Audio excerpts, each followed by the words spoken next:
Good day everyone and good evening. I'm Enrique Cantalona Jr., BIT RAP 3-1B. I'm a third year student and I'm showing my infographic presentation all about schematic diagram of single phase diagram and three-piece diagram of commercial and package type EC unit. And the purpose of the diagram is to guide the technician and where the wires are connecting or connected to the respective areas. And as you see, I'm showing the diagram of split type 2 HP wall mounted type. Brand is Daikin. From the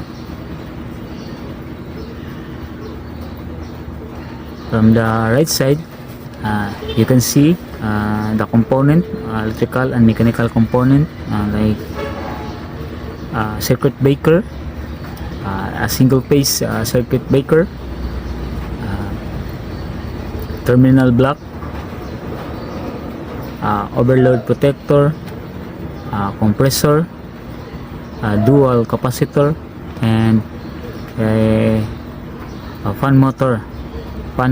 And at the left side, the indoor side, so you can see it have a display control panel, also have a fan motor and fan motor capacitor and PCB board, printed circuit board. Inside of the PVC board, all the electronic components all in put there, and also the terminal thermostat control on the PCB board. This is my second schematic diagram, 3-tuner single phase schematic diagram, wall mounted type. This is a split type unit, and brand is Coppel. As you can see, the outdoor side, the components, electrical and mechanical components, it have circuit breaker, magnetic single phase magnetic contactor, terminal block, motor compressor, dual capacitor, outdoor fan motor, and a single type pressure switch, low side pressure switch and high side pressure switch, or HPS, LPS. At the left side, indoor side, it have also display control panel, PCB board or printed circuit board with thermostat control, indoor fan motor, and indoor fan capacitor. The difference of the first diagram is it have a magnetic contactor, a single phase magnetic contactor, and it have a pressure switch control, and that's the difference from the first I show and the second. And next is the three-piece motor compressor. This is my third schematic diagram, a 5-tuner 3-piece electrical wiring diagram. As you can see at the right side, indoor side, it have also PCB board, printed circuit board, indoor fan motor, indoor fan capacitor, display control panel, PCB board with thermostat control also. At the left side, as you can see, it have terminal block, 3-phase magnetic contactor, and overload relay for 3-piece, and 3-piece compressor, and outdoor fan motor, and outdoor fan capacitor, and also have single type pressure switch, which is a low pressure switch and high pressure switch. The different that I show before, the 1 and 2 diagram, schematic diagram, this diagram is a 3-phase, have a 3-phase compressor, and that is the different of the two others I show. And don't forget the function of the magnetic contactor.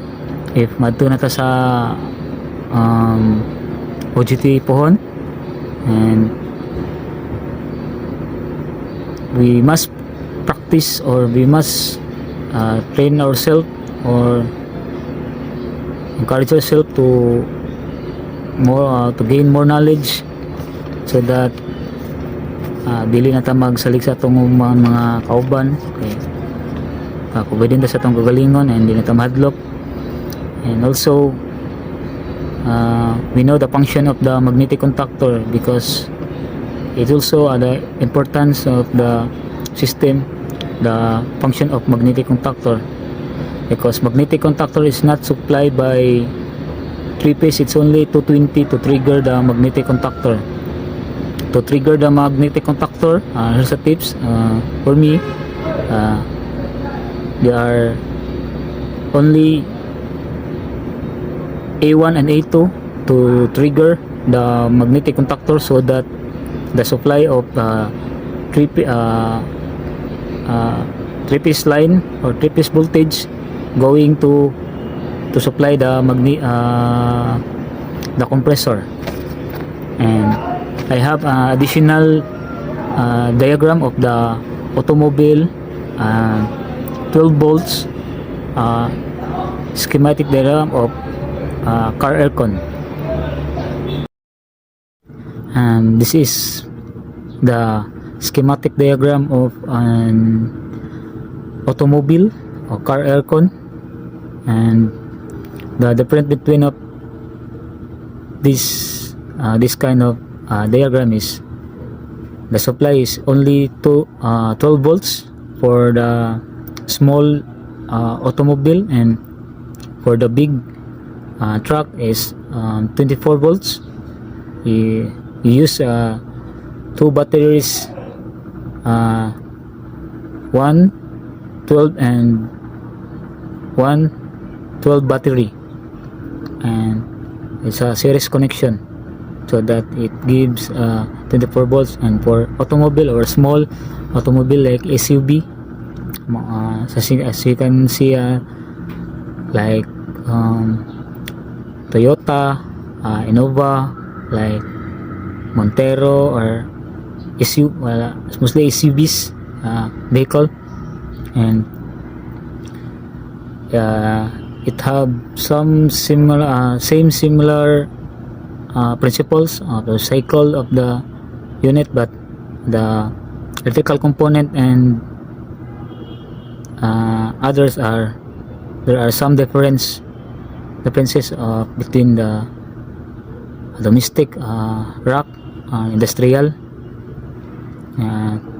This schematic diagram of automobile, AC automobile, is it have a relay switch, battery, fuses, and also have compressor, and it also have a evaporator, expansion valve, like that, and condenser. That's all my schematic diagram of single phase and 3-tonner, and additional of schematic diagram of a automobile schematic diagram. Thank you for watching, and God bless all.